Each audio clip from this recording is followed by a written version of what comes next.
Tuhan. Shalom Bapak Ibu. Ya, kita bersyukur ya. Memasuki bulan Oktober, waktu itu kan sebelum perjamuan ya. Saya sudah merasa Tuhan kayaknya akan kasih visi nih.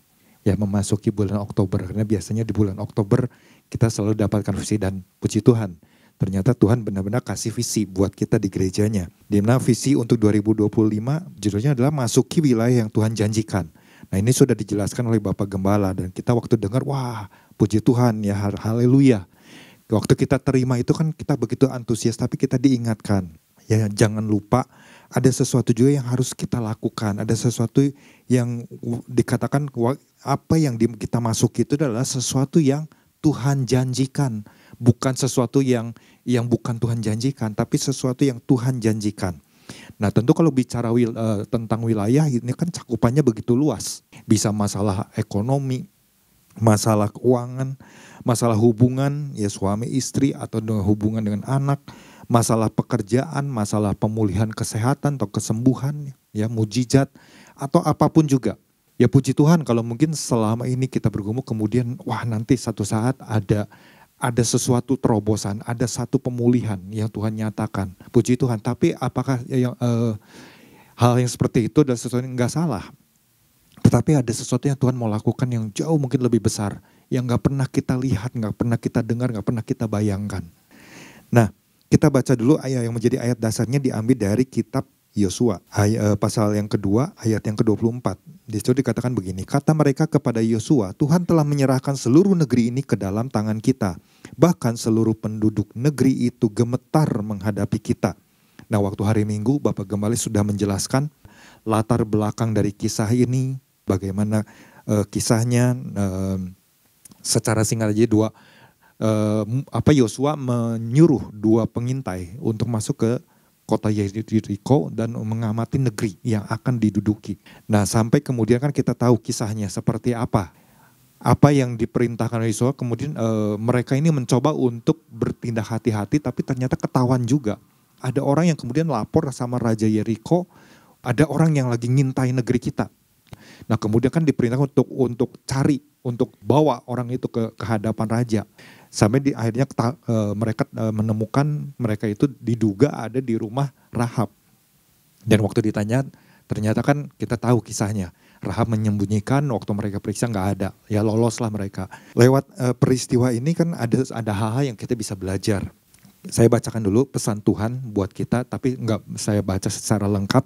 Saya baca bagian akhirnya saja, nanti Bapak Ibu yang mungkin pada hari Minggu nggak datang, ya nggak sempat untuk mengikuti, bisa lihat lagi di YouTube.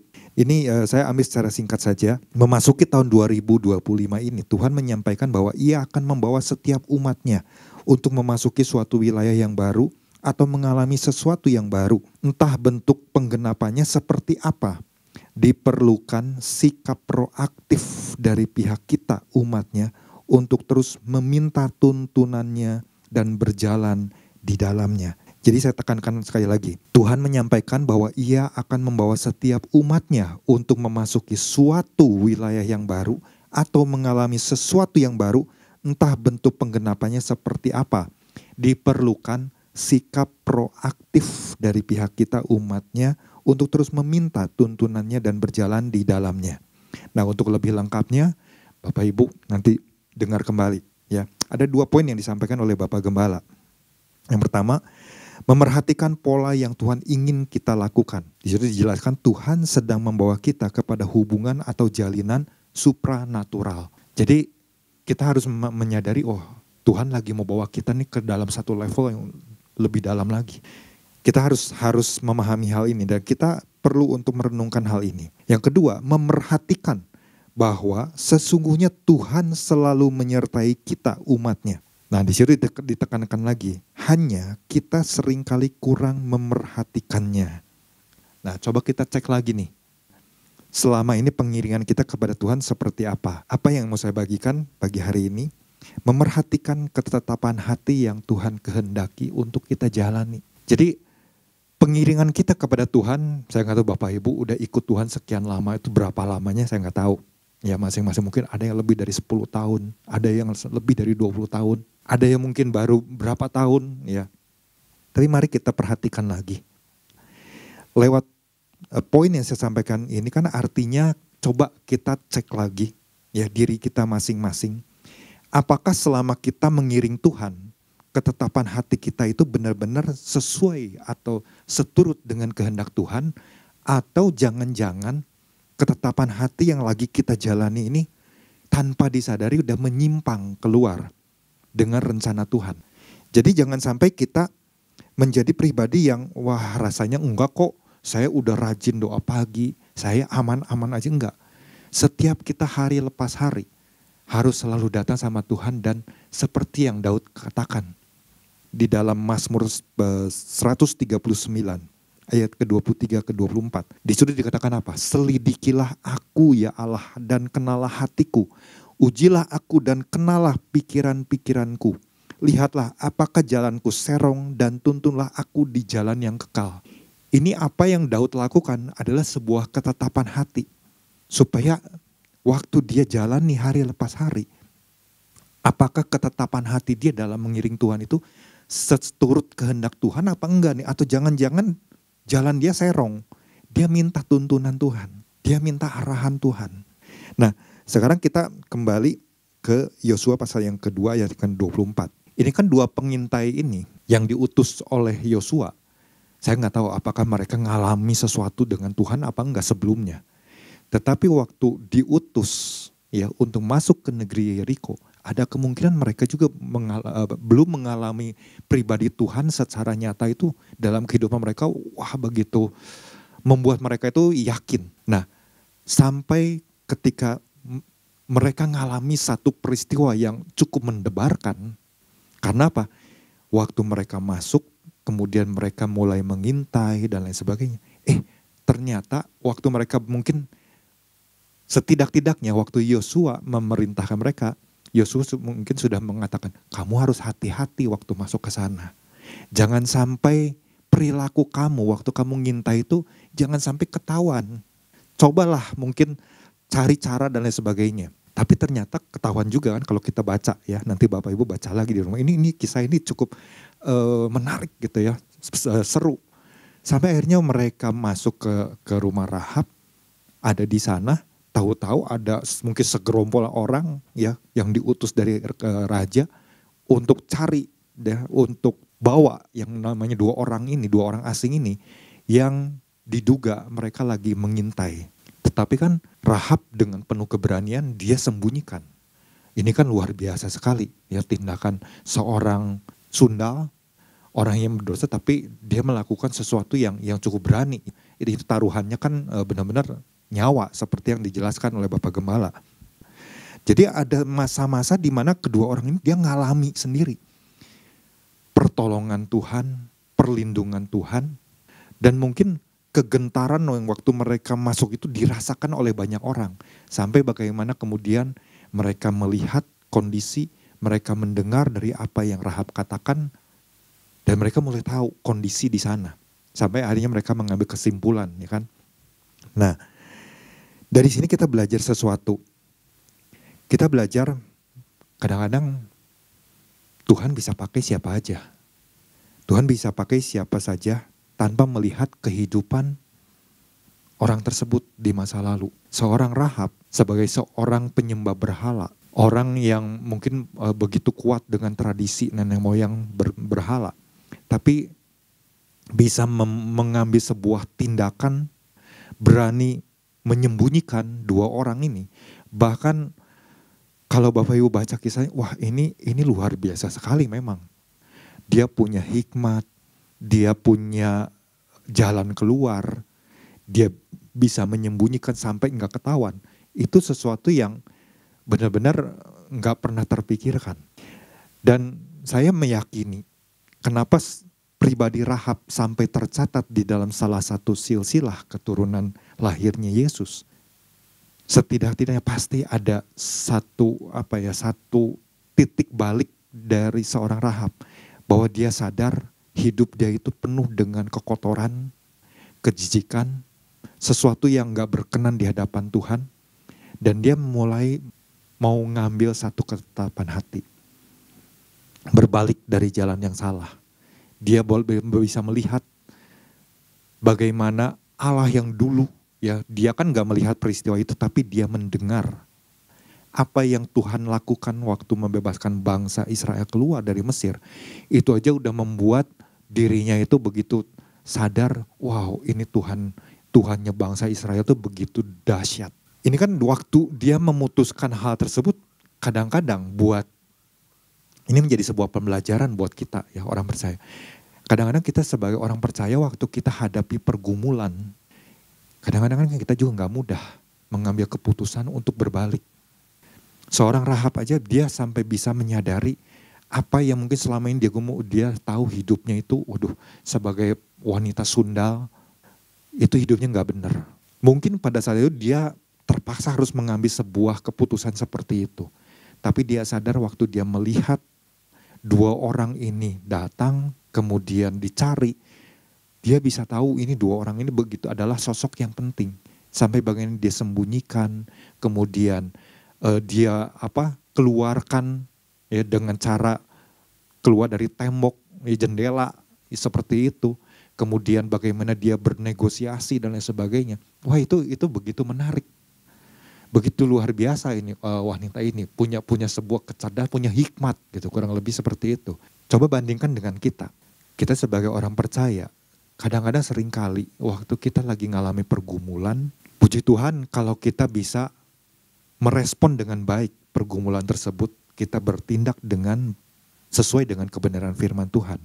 Kita menyelesaikan sesuatu itu, ya permasalahan itu, karena kita punya dasar-dasar kebenaran firman. Ya kita mengikuti, puji Tuhan. Tapi kalau kita waktu melakukan bergumul, kemudian rasanya aduh begitu sulit untuk melepas pergumulan itu. Karena apa? Karena dikuasai oleh keinginan diri sendiri. Kita gak bisa melepas itu, aduh rasanya masih belum bisa nih, aduh rasanya masih sulit nih seperti itu. Maka kita harus ingat, ya mengingat kembali. Kadang-kadang kan kita juga suka tahu firman, jangan mengandalkan kekuatan sendiri. Tapi andalkan Tuhan. Kita udah tahu, ya, tapi tetap aja kadang-kadang waktu kita melakukannya, gak sadar kita melakukan dengan mengandalkan kekuatan sendiri. Atau mungkin juga waktu kita dengar ada firman katanya, jangan mengandalkan pengertian dirimu sendiri. Tapi kita tetap aja melakukan dengan mengandalkan pengertian sendiri. Melakukan dengan cara sendiri. Nah, kalau kemarin Bapak Gawani sudah diingatkan, untuk memerhatikan pola cara Tuhan. Pola caranya Tuhan. Ya berarti kan kita harus mulai introspeksi. Supaya apa yang Tuhan berikan visi ini benar-benar bisa kita alami, ya berarti kita harus memerhatikan lagi nih. Ketetapan hati kita ini seperti apa. Ada satu kisah ya di Amerika di tahun 1952. Ya nggak tahu mungkin Bapak Ibu pernah dengar nggak. Ini ada seorang perenang wanita asal Amerika namanya Florence Chadwick.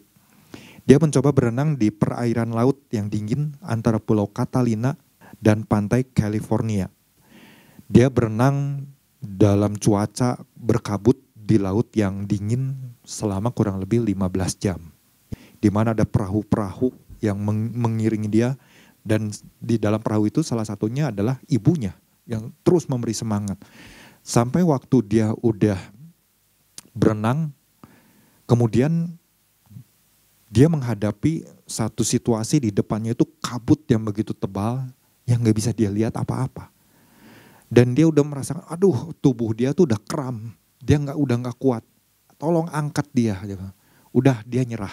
Ibunya bilang kasih semangat, enggak coba kamu pertahankan. Dia sampai coba, dia bilang aduh udah gak sanggup. Akhirnya diangkat lah. Dan kemudian setelah diangkat, didayung, ternyata tinggal 1 mil lagi. Ada pantai California. Di situ dia menyesal. Aduh, kenapa dia enggak mengatasi yang namanya kabut? Ya dia udah keburu nyerah.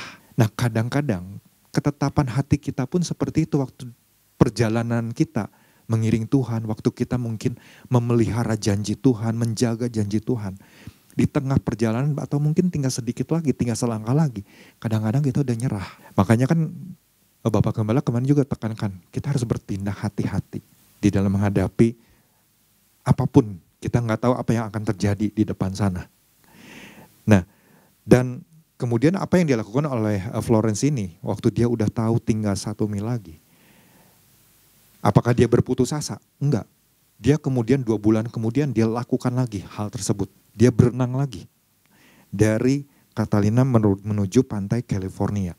Dan pada akhirnya dia berhasil. Karena apa? Karena dia mulai menanamkan di dalam dirinya. Dia menjaga mental dia. Bahwa di depan sana ada sebuah gambaran pantai. Jadi dia menghadapi hal yang sama, kabut yang tebal, tapi dia terus berenang. Dia menjaga konsistensi, ya sampai akhirnya benar-benar berhasil. Nah, tentu kalau kita sudah sadar, wah berarti ketetapan hati yang seperti apa nih harus saya kerjakan di dalam kehidupan saya supaya visi yang Tuhan berikan ini benar-benar saya alami. Jelas kalau kita kembali ya belajar kepada apa yang Yosua alami. Waktu dia menerima tanggung jawab sebagai pemimpin yang akan membawa bangsa Israel masuk ke tanah perjanjian. Ya, itu kan bukanlah sesuatu yang mudah. Kemarin saudara Marun sudah bagikan beberapa hal. Untuk bertindak hati-hati, jangan menyimpang. Kemudian juga menjaga kepenuhan Roh Kudus ya dan seterusnya. Nah, pagi hari ini yang ingin saya lebih tekankan lagi untuk kita semua, termasuk buat saya. Kuatkan dan teguhkan hati kita untuk percaya penuh pada setiap janji Tuhan. Jadi supaya kita punya ketetapan hati berjalan di dalam kehendaknya Tuhan untuk kita jalani. Kita harus kuatkan dan teguhkan hati kita hari lepas hari. Untuk apa? Untuk percaya kepada janji Tuhan itu dengan sepenuh hati kita. Gak mudah sebetulnya.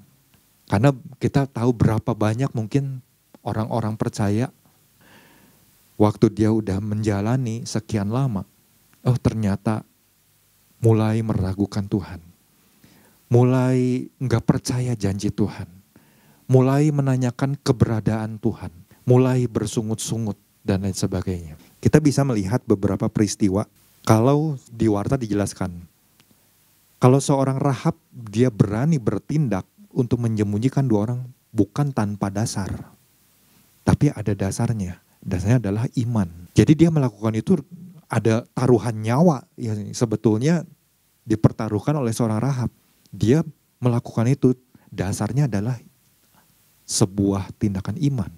Bahwa dia pun ingin mendapatkan keselamatan. Dia pun ingin mendapatkan sesuatu yang baru di dalam lembaran hidupnya. Dia menanggalkan yang lama. Dia mau mengubah cara pandang, cara pikirnya.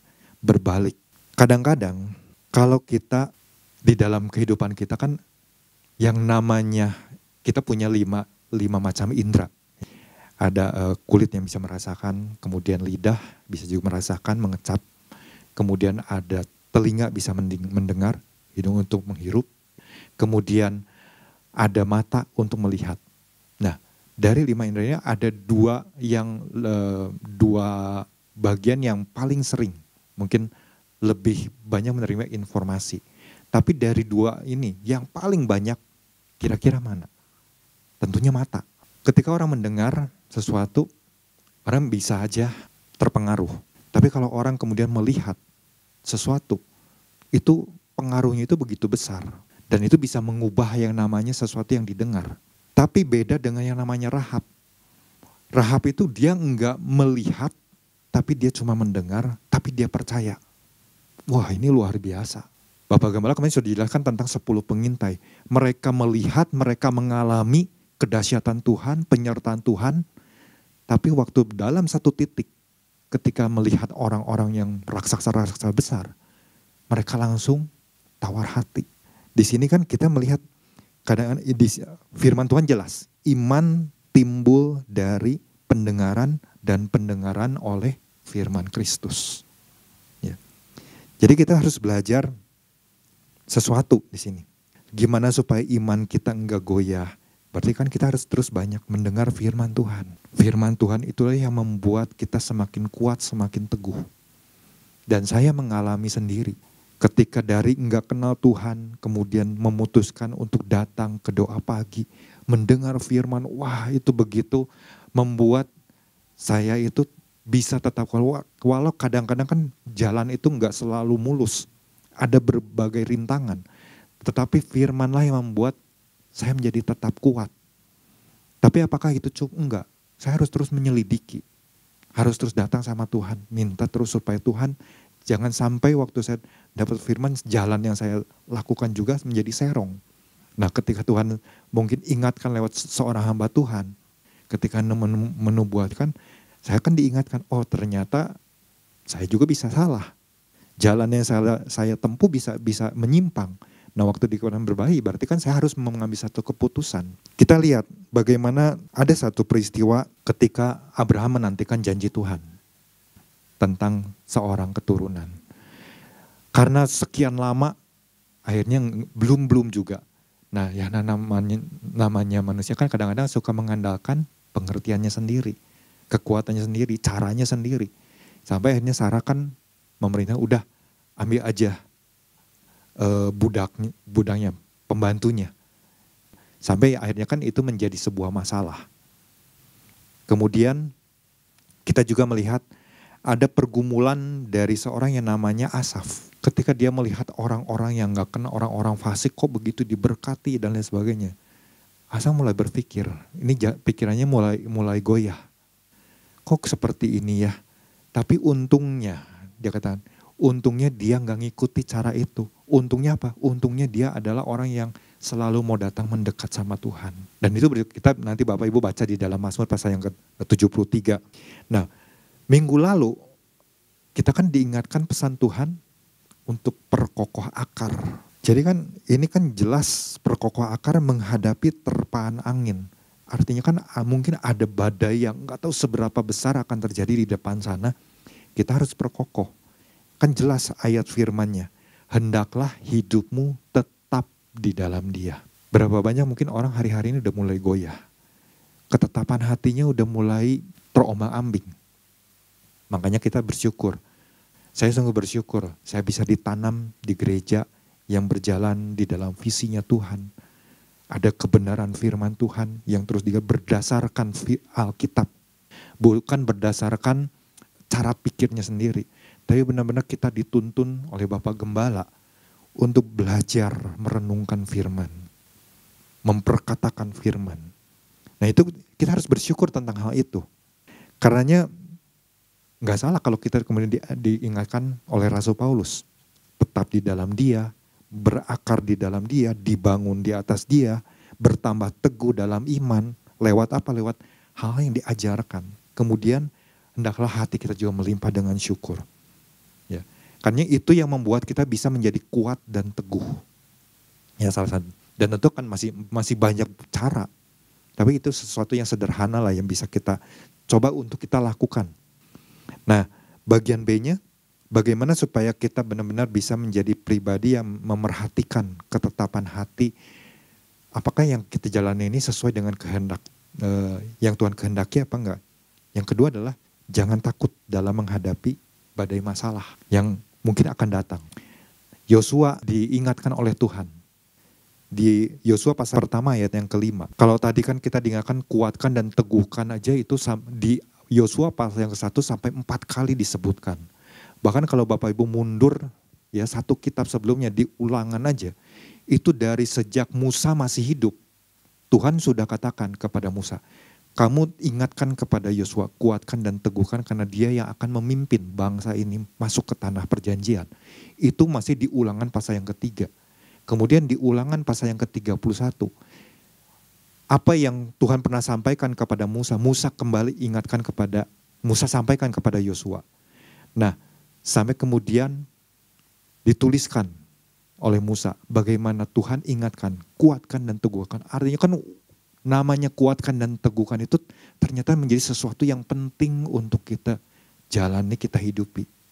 Nah yang kedua, jangan takut dalam menghadapi badai. Itu kan jelas di ayat yang ke-5 ya dari Yosua pasal yang ke-1 dikatakan, seorang pun tidak akan dapat bertahan menghadapi engkau seumur hidupmu. Wah, ini janji yang begitu luar biasa. Seperti aku menyertai Musa, demikianlah aku menyertai engkau. Aku tidak akan membiarkan engkau dan tidak akan meninggalkan engkau. Kemudian Tuhan pertegas lagi lah di ayat yang ke-9, ayat yang ke-18, nanti Bapak Ibu baca. Artinya kan ini penyertaan Tuhan itu jelas akan seharusnya membuat kita sadar bahwa kita harus berjalan sesuai dengan kehendaknya Tuhan. Dan bukan hanya itu saja, tapi waktu kita berjalan bersama dengan Tuhan, kita juga minta, Tuhan, aku ingin terus mengalami perkara-perkara yang ilahi bersama dengan Tuhan. Sama seperti dua orang ini, waktu mereka diutus, mereka benar-benar mengalami pertolongan Tuhan. Cara Tuhan itu begitu luar biasa ya. Mereka ditolong oleh seorang yang sundal, seorang yang mungkin berdosa, seorang yang boleh dipandang mungkin rendah. Tapi cara Tuhan itu begitu luar biasa, mereka alami. Dan mereka laporkan hal tersebut. Kejadian tersebut mereka laporkan. Apa yang mereka lihat, apa yang mereka dengar, apa yang mereka alami. Mereka ceritakan itu. Dan Yosua, apakah dia segera bertindak? Enggak, dia tetap bertindak hati-hati. Nah itu yang luar biasanya. Jadi benar-benar waktu Yosua udah menerima kabar tersebut dari dua pengintai, Yosua tidak segera tetap bersandar pada pengertiannya sendiri, tapi dia benar-benar mengandalkan pribadi Tuhan. Dia tahu, oh ada badai di depan, ada tantangan di depan, yang memang gak mudah. Gak semudah itu menaklukkan satu negeri, ya orang-orang di dalamnya langsung tunduk, gak semudah itu. Dia tahu ada tantangan, tapi dia percaya kepada Tuhan. Nah nanti Bapak Ibu, ini ayat yang bisa meneguhkan kita, Amsal yang ketiga, ayat yang kelima. Percayalah kepada Tuhan dengan segenap hatimu, dan janganlah bersandar kepada pengertianmu sendiri. Jadi sebenarnya dari dua hal ini aja sebenarnya kita udah tahu, apa sih yang sebetulnya harus kita lakukan. Waktu kita diingatkan tentang kuatkan dan teguhkan. Kemudian kita diingatkan jangan takut menghadapi badai. Sebetulnya satu hal aja yang harus kita coba untuk lakukan setiap hari. Percaya sama janji Tuhan. Bahkan Nabi Yesaya dia menulis begini. Di dalam Yesaya pasal yang ke-26 ayat yang keempat. Percayalah kepada Tuhan selama-lamanya. Jadi bukan percayalah kepada Tuhan selagi engkau iring Tuhan. Nanti kalau engkau gak iring Tuhan, ya udah gak percaya gak apa-apa. Enggak. Tapi dikatakan selama-lamanya. Sebab Tuhan adalah gunung batu yang kekal. Itu kan menjadi sebuah jaminan bahwa kita sebagai orang yang telah diselamatkan, orang yang telah menerima Kristus, kita harus terus percaya kepada setiap janji Tuhan. Dan jelas hal yang lain supaya bagaimana kita bisa terus memiliki ketetapan hati, mengejar yang namanya kepenuhan Roh Kudus. Ini yang terus Bapak Gembala ingatkan, kemarin Saudara Marbun juga sudah sampaikan, dan pagi hari ini saya pun kembali ingin mengingatkan lagi. Mengejar kepenuhan Roh Kudus hari lepas hari. Efesus pasal yang kelima dan ke-18. Janganlah kamu mabuk oleh anggur karena anggur menimbulkan hawa nafsu. Tetapi hendaklah kamu penuh dengan roh. Kenapa kepenuhan roh itu perlu kita untuk kejar? Karena kepenuhan roh itu akan membekali kita untuk hidup di dalam kuasanya Tuhan. Ini luar biasa Bapak Ibu. Jangan kita anggap pengurapan lagi. Kita harus mengalami kepenuhan dan sebagainya. Enggak. Ini membekali kita untuk berjalan di dalam kuasanya Tuhan, mengalami perkara-perkaranya yang dari Tuhan. Kita ingat bagaimana Paulus dan Barnabas satu saat ada di Pulau Siprus. Itu di Kisah Para Rasul pasal yang ke-13. Mereka berkeliling di pulau tersebut sampai ke kota Pafos. Untuk apa? Memberitakan firman Allah. Nah, ketika mereka lagi memberitakan, di situ ada Bar-Yesus. Dia seorang tukang sihir, dia juga nabi palsu. Tapi di situ, di pulau itu juga ada seorang gubernur ya, yang namanya Sergius Paulus. Ya, Sergius Paulus, dia mendengar ada dua orang yang namanya Barnabas dan Paulus lagi memberitakan firman. Ini gubernur pengen tahu, dia ingin mendengar yang namanya firman Allah. Tapi kemudian waktu udah dipanggil, kita baca di ayat yang ke-9-nya. Tetapi Saulus juga disebut Paulus yang penuh dengan Roh Kudus menatap dia. Menatap siapa? Bukan menatap gubernur, tapi menatap Bar-Yesus. Yang disebut dengan kata lainnya ini adalah Elimas dalam bahasa Yunaninya. Dan berkata, hai anak iblis, engkau penuh dengan rupa-rupa tipu muslihat dan kejahatan. Engkau musuh segala kebenaran. Tidakkah engkau akan berhenti membelokkan jalan Tuhan yang lurus itu? Sekarang lihatlah tangan Tuhan datang menimpa engkau dan engkau menjadi buta. Beberapa hari lamanya engkau tidak dapat melihat matahari. Dan seketika itu juga, ini luar biasa, dan seketika itu juga orang itu merasa diliputi kabut dan gelap. Dan sambil meraba-raba ia harus mencari orang untuk menuntun dia. Melihat apa yang telah terjadi itu, percayalah gubernur itu, ia takjub oleh ajaran Tuhan. Jadi ada orang yang coba untuk menghalangi aja. Kalau kita orang yang penuh kepenuhan Roh Kudus, Bapak Gembala ingat, kita perlu untuk terus meningkatnya yang namanya kepekaan, ketajaman. Berarti kita harus kejar. Ya, supaya kita benar-benar bisa berjalan di dalam kuasanya Tuhan. Waktu kita berjalan dalam kuasa Tuhan kan, wah kita ngalami hal-hal yang luar biasa kan, jelas itu kita akan memasuki wilayah yang dijanjikan Tuhan. Karena apa? Karena kita punya satu ketetapan hati berjalan di dalam kehendak-Nya.